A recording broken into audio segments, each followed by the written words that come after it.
Hey bookkeepers, I have something special today. What we're going to talk about is a niche. Why you should niche if you're not in one, and if you are in one, how you can actually make it better.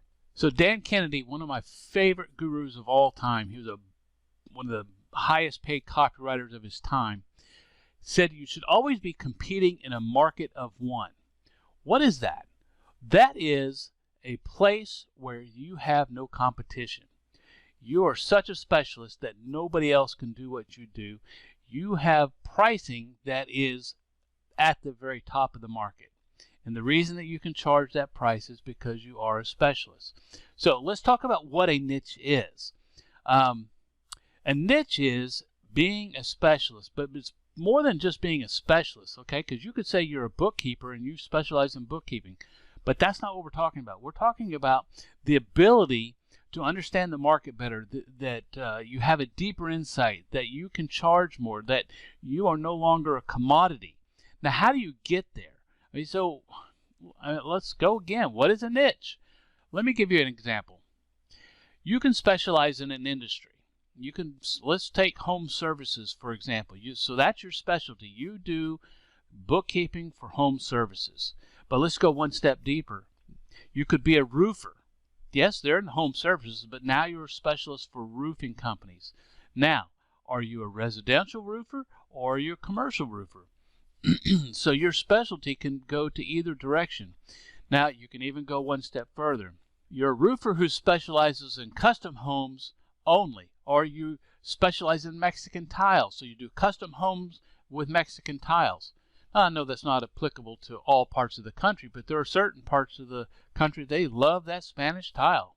All right, so let's say that you specialize in commercial roofing. So home services no longer, but you're a roofer. You specialize in commercial roofing, and you also specialize in green roofing.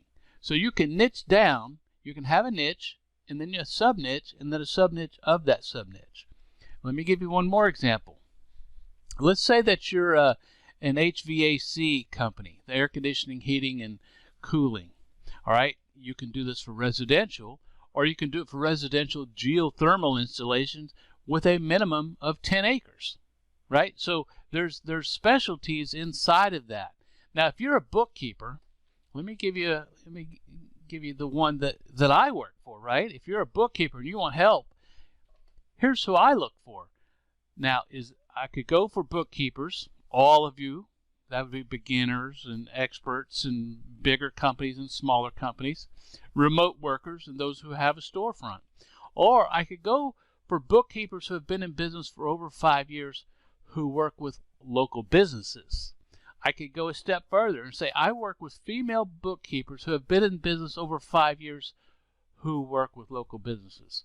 So you see, no matter what you're actually trying to go for in a niche, you can always find a subset of that niche that goes deeper and allows you to become the expert inside of that niche. All right, so who am I? My name is Kerry Duke, and I work with bookkeepers who have been in business for over 5 years and who work with local businesses. That's who I work with. And if you need help growing your business, then I can help you get to the next level.